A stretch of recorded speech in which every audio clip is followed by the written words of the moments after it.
Tumakas sila mula sa Iran, iniwan ang kanilang tahanan, ang kanilang nakaraan, at ang magabing puno ng ugong ng pagsabok. Ngunit nang unang tumapa ang pamilyang ito sa Pilipinas, ang kanilang nasaksihan ay nakpatulok sa kanilang diwa at dahan-dahang nakpayak sa kanila ng tahimik. Hindi nila kailanman inakala na sa kabilang ng digmaan, may natitira pa palang ganitong uri ng kabutihan sa mundo, at ang kwentong inyong maririnig ay maaring magpabago sa inyong pananaw tungkol sa salitang kaligtasan magpakailanman. Noong gabing iyon, ang kalangitan sa isang lungsod sa timog ng Iran ay hindi lubusang madilim. Pabalik-balik itong naliliwanag dahil sa kislap ng mga bombang animoy kidlat mula sa impyerno. Ang tunog ng sirena ay walang tigil.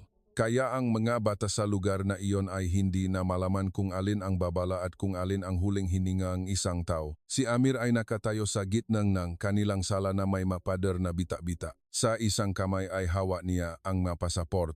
Sa isa naman ay yakap ang isang lumang, sobre na naglalaman ng birth certificate, litrato ng kanilang kasal, at isang larawan ng kanilang anak na babae noong ito'y 5 taong gulang pa lamang. Ang kanyang asawang si Laila ay nagmamadaling nag-iimpaking nga damit sa isang maleta. Ngunit gaano man siya kabilis, isinama pa rin niya ang lumang alampeng kanyang ina na para bang bitbit niya ang buong alaala ng kanilang tahanan. Si Sarah, ang kanilang 13 taong gulang na anak, ay nakaupo sa isang sulok, yakap ang kanyang nakababatang kapatid na si Reza. Ang 7 taong gulang na bata ay hindi umiyak. Nakatitik lamang siya sa kisame sa tuwing yayanik ito mula sa lakas ng pagsabog na para bang sinusubukan niyang kabisaduhin ang tunog ng kanilang bahay sakaling ito'y tuluyang maglaho. Aalis tayo ngayong gabi. Mahina ngunit maring sabi ni Amir. Itinigil ni Laila ang kanyang ginagawa. Sigurado ka na ba? Hindi siya sumagot kaagad dahil ang salitang sigurado ay hindi kailanman umiral sa buhay ng isang taong tumatakas. Tumingin lamang siya sa bintanang tinapan ng makapal na tela para maiwasan ang ngabubok at inisip ang kanyang maliit na bookstore na marahil ay abo na lamang ngayon. Kung mananatili tayo, mawawalan ng bukas ang mabata. Ang sagot na iyon ay nakpatahimik sa buong silid. Isang katahimikang hindi naktagal dahil bigla na namang dumaan ang isang malakas na pagyanik sa sahig. Umindayog ang ilaw at isang salamin ang nabasag. Napasupsop si Reza sa dibdib ng kanyang ate. Ligtas po ba talaga sa Pilipinas, Papa? Bulong ni Sarah. Lumuhod si Amir sa harap niya. Ipinatong niya ang kanyang kamay sa ulo ng anak, marahan, kahit na ang sarili niyang makamay ay nanginginig. Hindi ko alam kung ano ang nahihintay sa atin doon, anak, pero alam ko na kailangan natin ng pagkakataong magsimulang muli. Nang gabing iyon, umalis sila nang hindi lumilingon ng matagal. Hindi dahil sa hindi nila mahal ang kanilang tahanan, kundi dahil alam nilang kung titingnan nila ito ng mas matagal, baka maubusan sila ng lakas para magpatuloy. At sa kadilimang puno ng likabok at usok, isang maliit na pamilya ang naglalakad palayo sa kanilang dating buhay, patungo sa isang bansang ang alam lang nila ay ang pangalan at umaasang ang pangalang iyon ay nangahulugan ng kaligtasan. Ang paliparan sa isang kalapit na bansa ay puno ng taong may isang ekspresyon sa mukha. Bawat isa ay may dalang ilang bagahe. Ngunit may mas mabigat silang pasan-pasan sa kanilang mga mata. Ang ilan ay pasan ang hininga ng kanilang mga magulang na naiwan sa ilalim ng mga guho.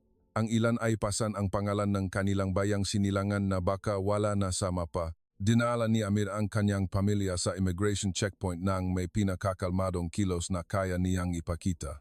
Mahigpit ang hawak ni Laila sa kamay ni Reza, habang si Sarah ay yakap ang isang maliit na backpack na naglalaman ng isang Persian na tala-arawan, isang maliit na manikang tela, at isang asul na ballpen. Iyong ang gabuong mundo na pinili niyang gadaling. Sa eroplano patungong Maynila, walang sinuman sa pamilya ang nakatulog ng mahimbing. Ang ugong ng makina ay tuloy-tuloy.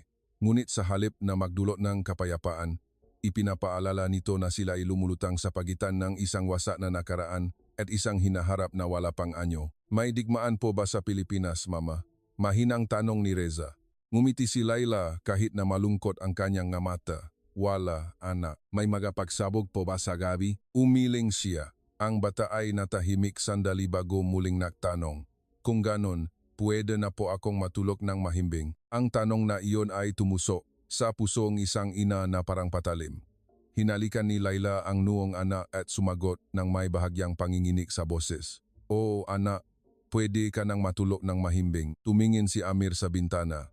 Ang nakikita lamang niya ay isang karagatan ng madilim na ulap, ngunit sa kanyang refleksyon sa salamin, nakita niya ang sarili na tumanda ng ilang taon sa loop lamang ng ilang linggo. Dati siyang may-ari ng isang bookstore. Dati siyang nakikipagtalakayan tungkol sa mga tula sa kanyang mga customer. Tumatawa sa maliliit na bagay kasama ang mga kapitbahay. Ngayon, siya ay isang lalaking sinusukat ang buhay sa dami ng mga dokumento at mga ruta ng pagtakas. Isang Pilipinang flight attendant ang yumuko at nagalok ng juice kay Reza na may kasamang magiliw na ngiti. Kahit walang masyadong salita, ang ngiting iyon ay tinitigan ni Reza ng ilang segundo na parabang nakakita siyang isang bagay na napakabihira ang kaligtasan sa mukha ng isang estranghero. Isinandal ni Sarah ang kanyang ulo at tumingin sa kadiliman. "Papa, kung magsisimula po tayo ulit, ako pa rin po ba ang dating ako?" Natahimik si Amir bago sumagot. "Marami ang magbabago, anak. Pero ang mabagay na minahal natin, ang mabagay na nagpasakit sa atin, mananatili yan sa atin.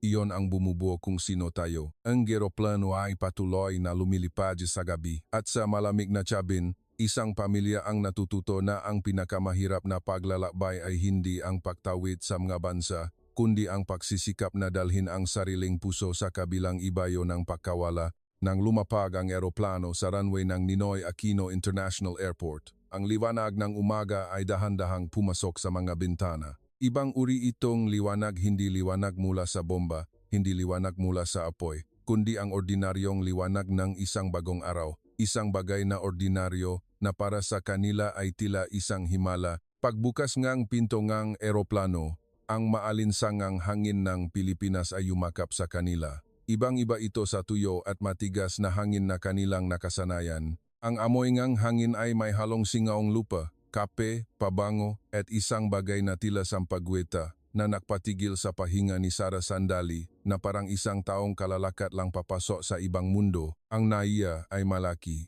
kaya't si Reza ay napatinggala sa taas ngang kisame na mangha. Parang lungsot sa pelikula, sabi niya. Yumuko si Amir.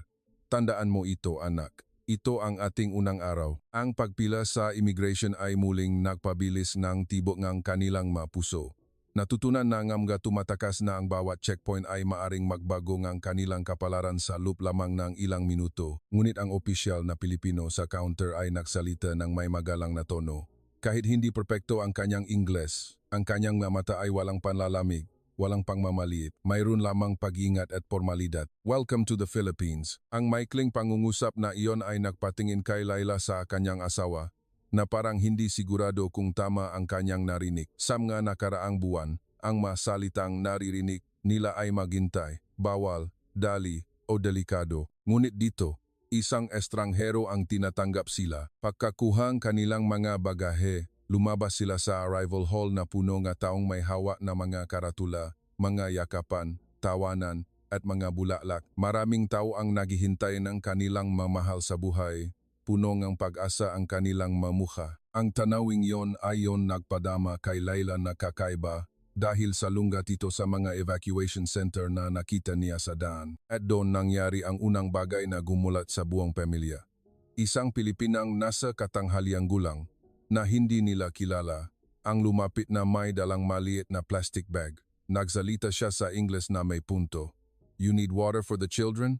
Bago iniabot ang dalawang boteng malamig na tubig at isang maliit na paketeng tinapay sa mga bata. Natigilan si Amir. Tiningnan niya ang kamay ng babae na parang hindi makapaniwala. Isang estranghero ang mag-aabot ng isang bagay ng walang anumang tanong. Dahan-dahang tinanggap ni Reza ang bote ng tubig. Nanlalaki ang mga mata. Ngumiti ang babae. "Welcome." Sa pagkakataong ito, ang simpleng salitang iyon ay hindi na lamang isang pagbati. Ito ay isang maliit na siwang na nagpahintulot sa pakiramdam ngang kaligtasan na dahan-dahang pumasok sa puso ngang isang pamilyang tumakas mula sa kamatayan. Mula sa paliparan, sumakay sila sa isang taksi.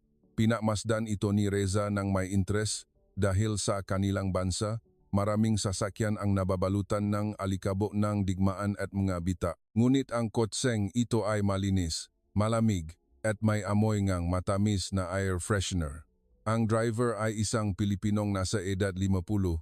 Suno sa araw ang balat ngunit mabait ang mamata. Kakaunti lang ang alam niyang Ingles.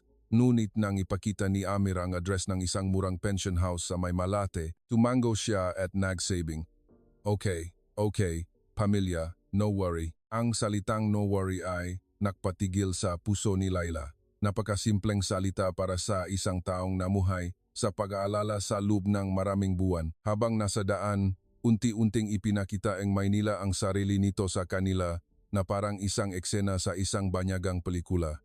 Maraming sasakyan ang dumadaan sa malalapat na kalsada. Ang makaratula na mga tindahan ay puno na mga titik na pamilyar ngunit nasa wikang hindi nila maintindihan.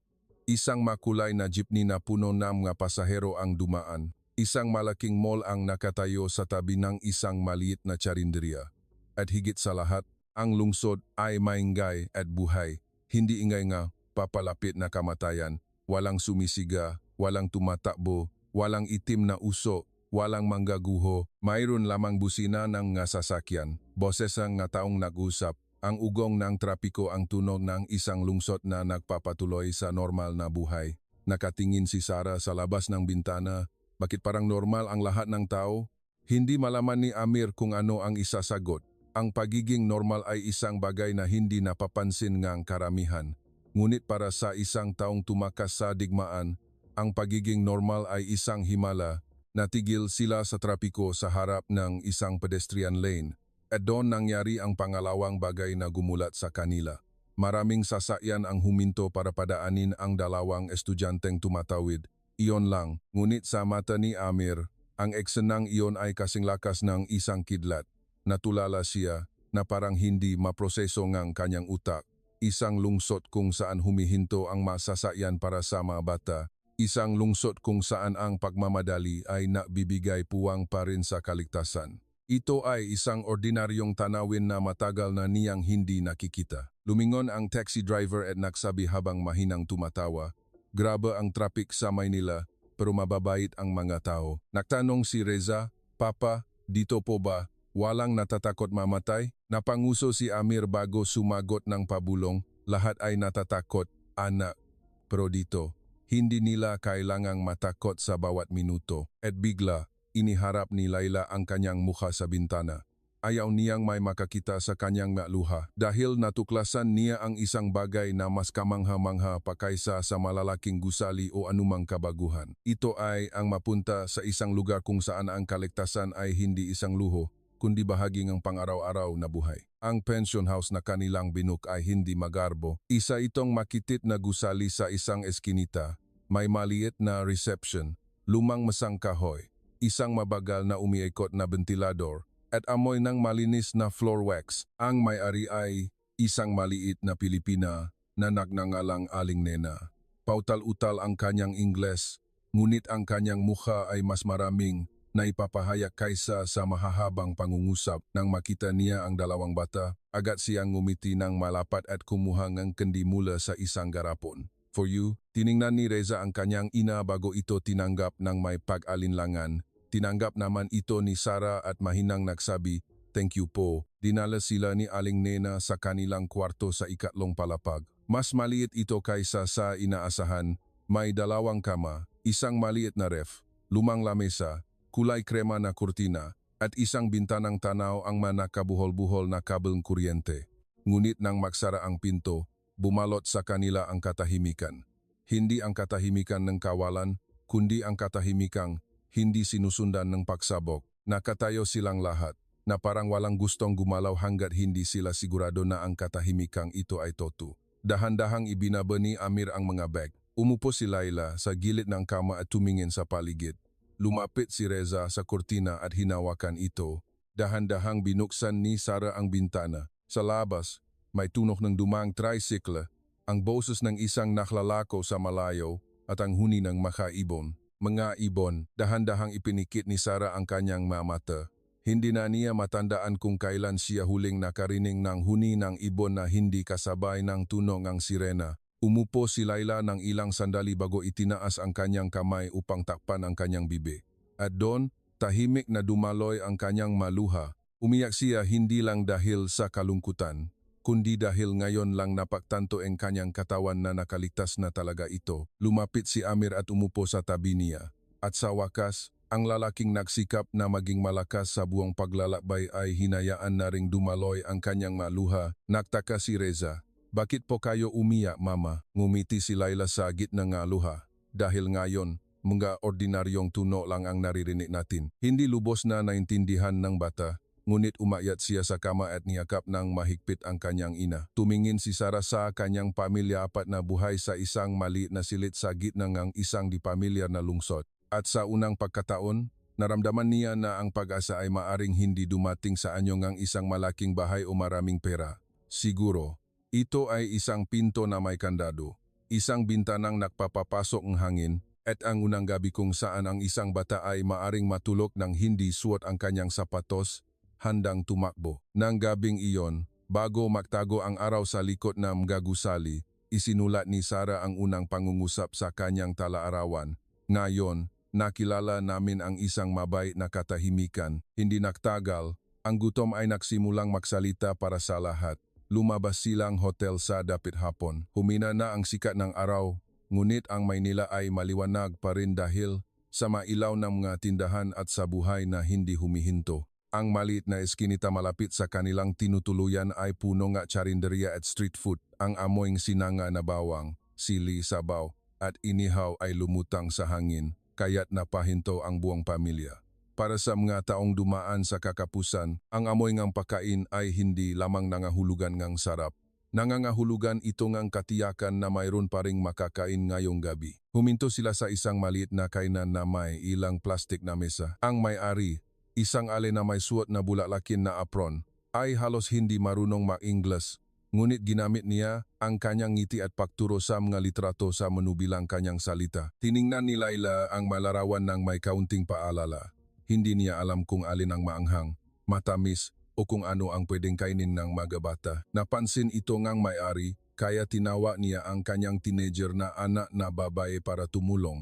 Mas magaling mag-Ingles ang dalaga. Ngumiti ito at sinabing, "This one is not spicy. This is good for kids. This is chicken adobo with rice." Agad na itinuro ni Reza ang isang plato na may kanin at pritong itlog. Pumili si Sarah ng isang malinaw na sabaw dahil gusto niyang magsimula sa isang bagay na pamilyar. Sina Amir at Laila ay umorder na lang ayon sa suhestiyon. Habang naghihintay, tumingin si Sarah sa paligid. Nakita niya ang mga Pilipinong tumatawa, nag-uusap, ang tuno nga kutsara at tinidor sa plato, ang mahinang pag-iyak ng isang bata, ang musikang galing sa katabing tindahan lahat ay tila ordinaryo, ngunit nagpabilis ito ngang tibok ngang kanyang puso. Ito ang pang-araw-araw na buhay na hindi ninakaw ng digmaan. Nang dumating ang pagkain, natahimik silang apat. Ang mainit na amoy ng kanin at sabaw ay nagpaluno kay Reza. Isinubo niya ang unang kutsara at nanlaki ang kanyang mata. Masarap, ang bulalas na iyon ay nagpatawa sa ale. Mabilis siyang nakpritong isa pang itlog at inilagay ito sa plato ni Reza, libre. Agad na nagpasalamat si Amir at sinubukang magbayad, ngunit umiling ang ale. Okay lang. Muli, namangha ang pamilya. Hindi dahil sa luho, hindi dahil sa mga dakilang bagay, kundi dahil ang mga ordinaryong tao sa isang banyagang bansa ay may kabutihan pa ring mayaalay sa mga taong walang may babalik. Dahan-dahang humigop ng sabaw si Laila at muntik na namang tumulo ang kanyang maluha. Mabilis siyang yumuko. Anong problema? Mahinang tanong ni Amir. Umiling siya. Nakalimutan ko na kung ano ang pakiramdam ng kumain ng hindi kailangang magmadaling tumakas. Ang mga salitang iyon ay napababa ng kutsara ni Amir. Tiningnan niya ang kanyang dalawang anak na kumakain ng may gana. At nalaman niya na kahit mahirap pa ang daan sa hinaharap, ngayong gabi, ang kanyang pamilya ay nakakain ng mainit na pagkain sa isang lungsod na hindi nagtanong kung saan sila nanggaling. Nang gabing iyon, pabalik sa kanilang silid, si Reza ang unang nakatulog. Nakahiga siya ng tuwid. Yakap ang lumang manikang tela na palihim na ibinigay sa kanya ni Sarah sa eroplano. Ang kanyang pahinga ay regular at mahimbing, kaya't matagal siyang tinitigan ni Laila, hindi makapaniwala. Sa mga nakaraang buwan, si Reza ay laging nagigising sa kalagitnaan ng gabi.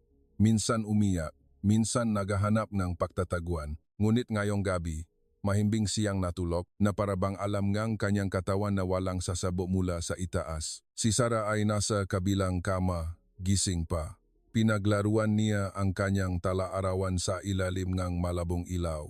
Mama, mas malinaw ko nang naalala ang tunog ng digmaan kaysa sa itsura ng bahay natin. Natigilan si Laila.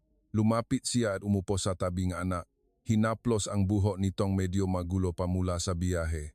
Gagaling din yan. Paano kung hindi? Iyon ay isang tanong na walang inang gustong sagutin.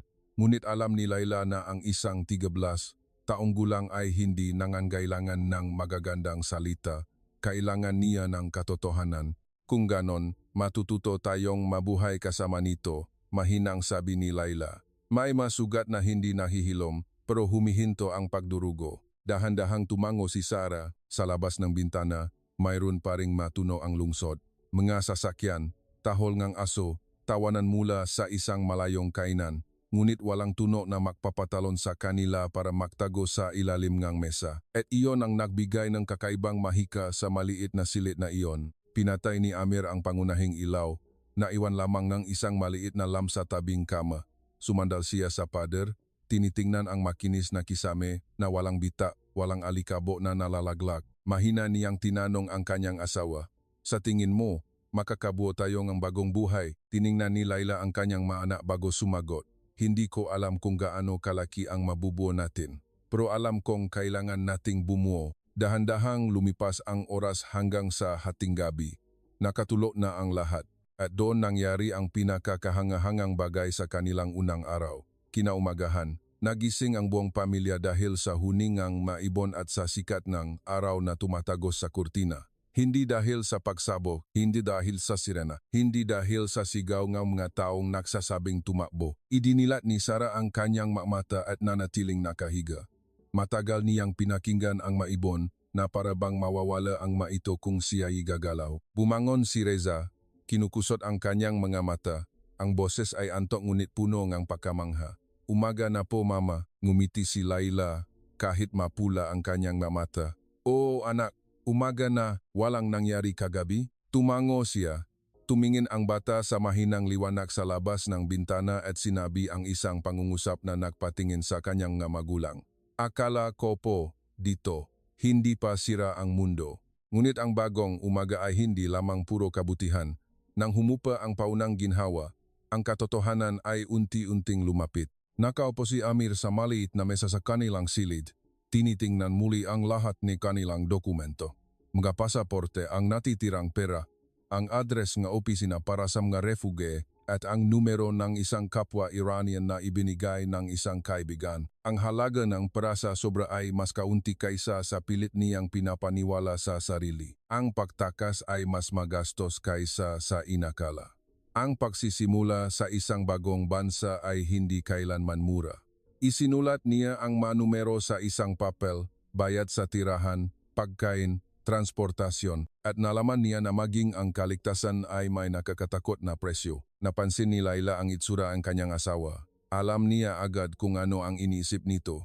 Aabot yan, sabi ni Amir, para sa ilang linggo, kung maingat tayo. Ang katahimikang iyon ay mas mabigat kaysa sa direktang masalita. Nakikinig si Sarah sa dulong kama. Kahit pabulong ang mga matatanda, ang isang batang nakaranas ng digmaan ay kayang basahin ang pag-alala sa bawat pahinga. Babalik po ba tayo? Ang tanong na iyon ay nagpalamig sa buong silid.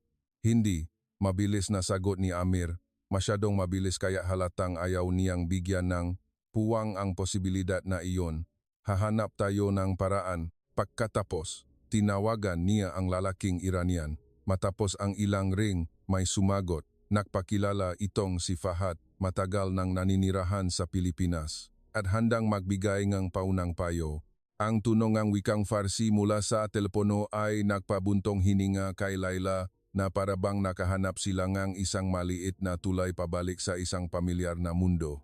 Ibinigay ni Fahad ang makadireksyon kung paano makrehistro para sa tulong, kung paano makumuta sa lungsod at nakbabala na huvak basta-basta maktiwala. Kahit mas ligtas ang Pilipinas, ang buhay ng isang refugee ay marupo pa rin. Hindi ito paraiso, diretsahan niyang sinabi.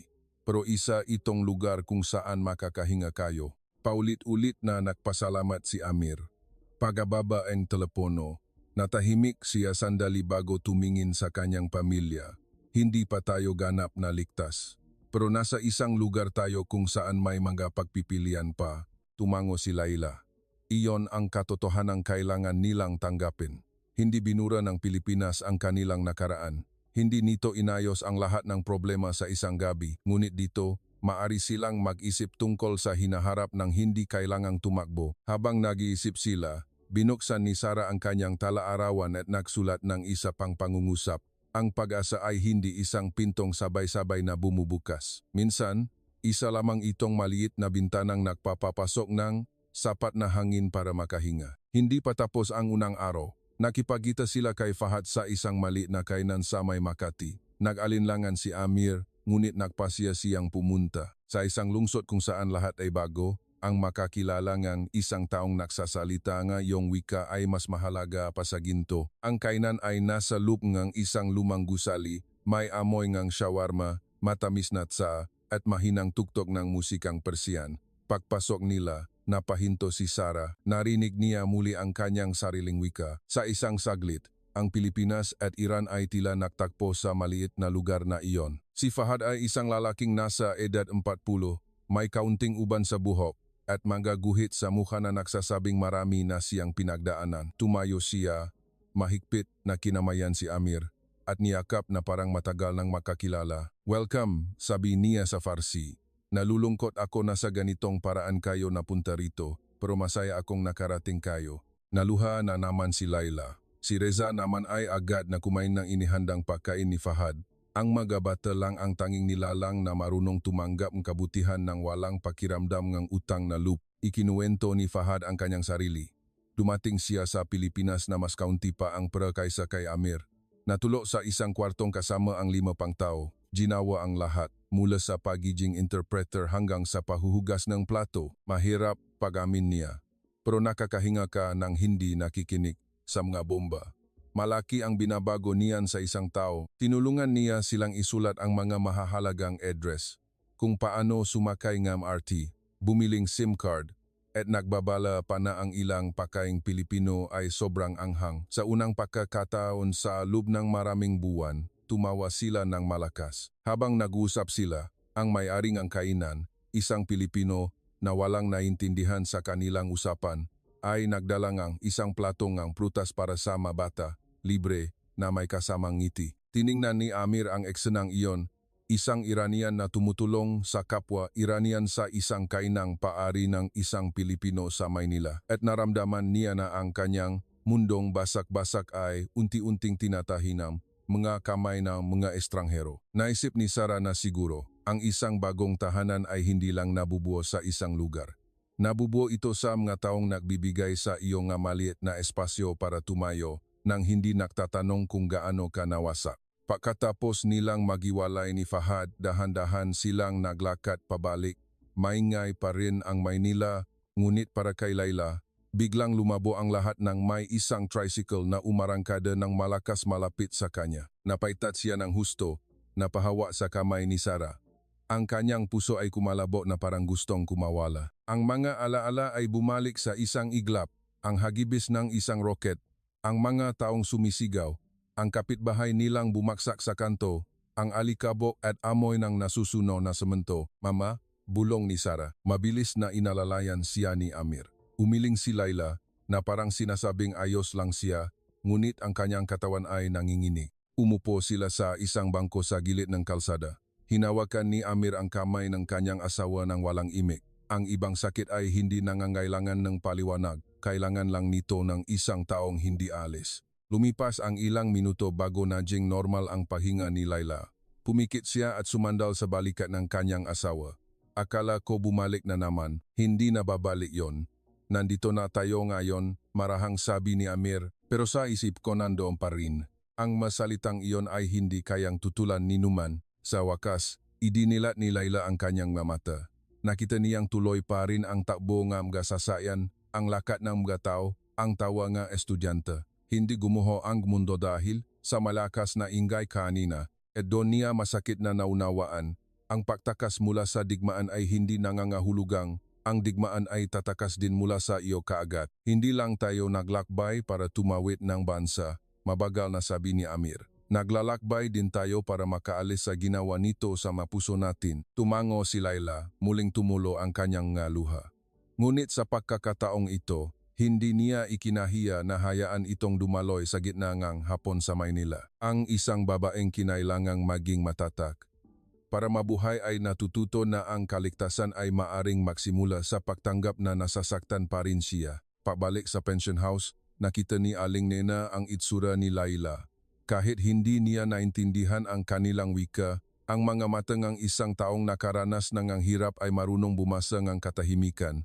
Pumasok siya sa likod ng counter at bumalik na may dalang 4 na tasa ng mainit na sa. Drink. Good. Iyon lang. Walang tanong. Walang pang-usisa, mayroon lamang mainit na tsaa at isang malumanay na boses na nagsasabing magpahinga muna. Habang umiinom sila ng tsaa, naramdaman ni Amir ang lahat ng nangyari sa isang araw. Alam mo ba kung ano ang pinakagumulat sa akin? Mahina niyang sinabi sa Farsi. Tumingin sa kanya si Laila.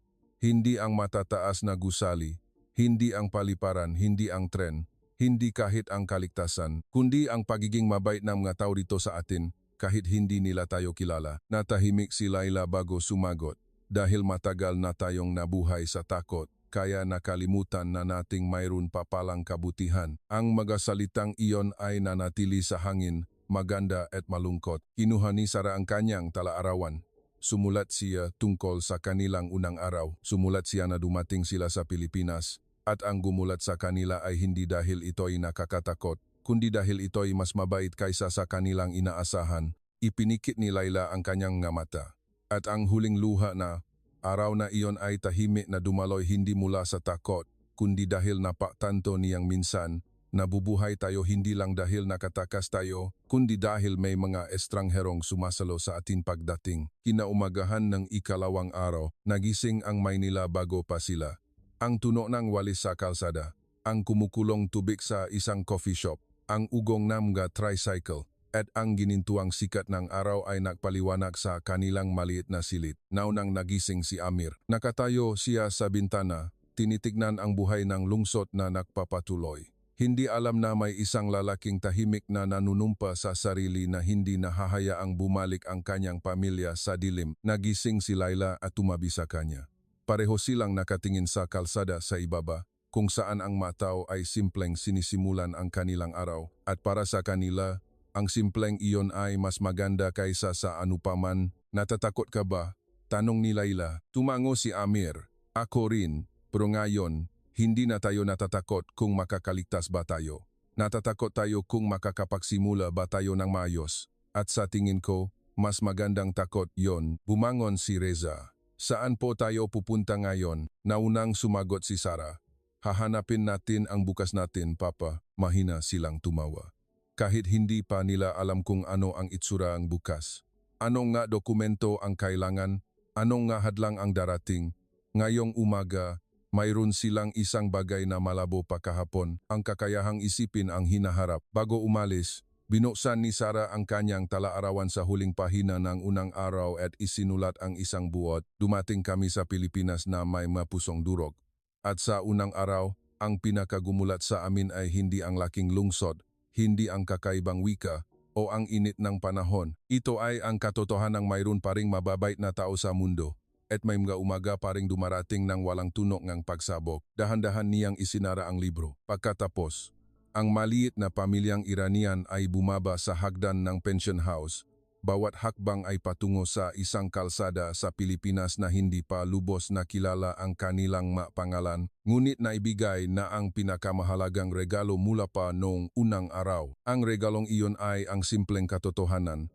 Kahit gaano pa nawasak ang buhay, ang tao ay maaari pa ring maniwala muli sa kabutihan. Ang kanilang unang araw sa Pilipinas ay hindi lamang nagbago ng lugar kung saan sila nakatayo. Binago nito ang puso ng isang pamilyang minsang naniwala na ang mundo ay puno lamang ng takot at ibinalik ang kanilang pananampalataya na ang matao ay maaari pa ring magbigay ng pag-asa sa isa't isa.